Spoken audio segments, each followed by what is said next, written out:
Hello everyone, আমি সুরভি। জ্ঞানজ্যোতি coaching centre পক্ষ থেকে তোমাদের সবাইকে জানাই আরো একবার স্বাগত। আজকে আমরা আলোচনা করব দশম শ্রেণী প্রথম অধ্যায় থেকে একটি গুরুত্বপূর্ণ প্রশ্ন নিয়ে। দেখো আমাদের প্রশ্ন কি আছে, জলপ্রপাত সৃষ্টির কারণগুলি আলোচনা করো। এই যে জলপ্রপাত সৃষ্টি হচ্ছে, জলপ্রপাত সৃষ্টি হওয়ার পিছনে যে কারণগুলি রয়েছে সেটা কিন্তু আজকে আমাদের আলোচনার বিষয়। জলপ্রপাত সৃষ্টির কারণ, পৃথিবীতে ছোট বড় অসংখ্য জলপ্রপাত রয়েছে, সেগুলি বিভিন্ন কারণে সৃষ্টি হতে পারে। যেমন প্রথমটা হচ্ছে চ্যুতি।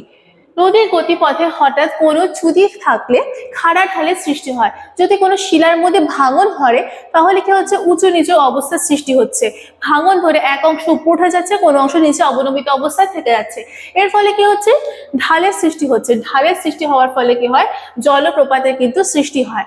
2 নম্বর কি আছে, শৈলশিরা। অনেক সময় নদীর গতিপথে, অর্থাৎ নদীর যে পথে প্রবাহিত হচ্ছে, অর্থাৎ নদীর গতিপথে হঠাৎ কঠিন লাভা শৈলশিরার মতন যদি অবস্থান করে বা কঠিন শিলা যদি অবস্থান করে, এর ফলে কি হবে, ঢালের তারতম্য লক্ষ্য করা যাবে। কোথাও উঁচু ঢাল, কোথাও নিচু ঢাল, এর ফলে কি হচ্ছে, জলপ্রপাতের সৃষ্টি হয়ে থাকে। 3 নম্বর কারণ কি আছে, ভূ আন্দোলন। ভূ আন্দোলন হচ্ছে যেমন ভূমিকম্প হতে পারে। ভূ আন্দোলনের ফলে কোনো স্থান হঠাৎ খাড়া ঢালের সৃষ্টি হতে দেখা যায়। এর ফলে কি হয়, স্থানের ওপর দিয়ে যে নদী প্রবাহিত হয় সেখানে জলপ্রপাতের সৃষ্টি হয়। অর্থাৎ ভূ আন্দোলন জনিত বা ভূমিকম্পের কারণে কিন্তু জলপ্রপাতের সৃষ্টি হতে পারে। তারপরে 4 নম্বর কারণ কি আছে, দেখো, ঝুলন্ত উপত্যকা। পার্বত্য অঞ্চলে যখন হিমবাহের ক্ষয়কার্য হয়, হিমবাহের ক্ষয়কার্যের ফলে কি হয়, বড় উপত্যকার মধ্যে ছোট উপত্যকাগুলো ঝুলন্ত অবস্থায় থেকে যায়। এই ক্ষয়কার্যের ফলে কি হয়, ঝুলন্ত উপত্যকার সৃষ্টি হয়ে থাকে। এই ঝুলন্ত উপত্যকার অগ্রভাগ বা আগের দিকে, মুখের দিকে খাড়া ঢাল থাকায় এই অঞ্চলে কি হয়, উপর দিয়ে যে নদী প্রবাহিত হয় সেই নদীতে জলপ্রপাত কিন্তু সৃষ্টি হয়ে থাকে। 5 নম্বর কারণ কি আছে, শিলাস্তরের বিন্যাস। ভূপৃষ্ঠের সব জায়গা, অর্থাৎ ভূপৃষ্ঠের সব জায়গায় একই ধরনের শিলা দ্বারা গঠিত হয় না। কোথাও কোথাও কি হয়, কঠিন শিলা অবস্থান করে, আবার কোথাও কি হয়, নরম শিলা অবস্থান করে। ঠিক আছে, সর্বত্র কিন্তু একই ধরনের শিলা থাকে না।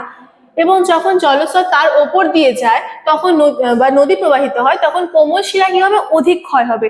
যখন এই কোনো অঞ্চলের উপর দিয়ে নদী প্রবাহিত হয় তখন কঠিন শিলা কি হবে, নরম শিলার তুলনায় কম ক্ষয়প্রাপ্ত হবে এবং নরম শিলা তাড়াতাড়ি ক্ষয়প্রাপ্ত হয়ে যাবে।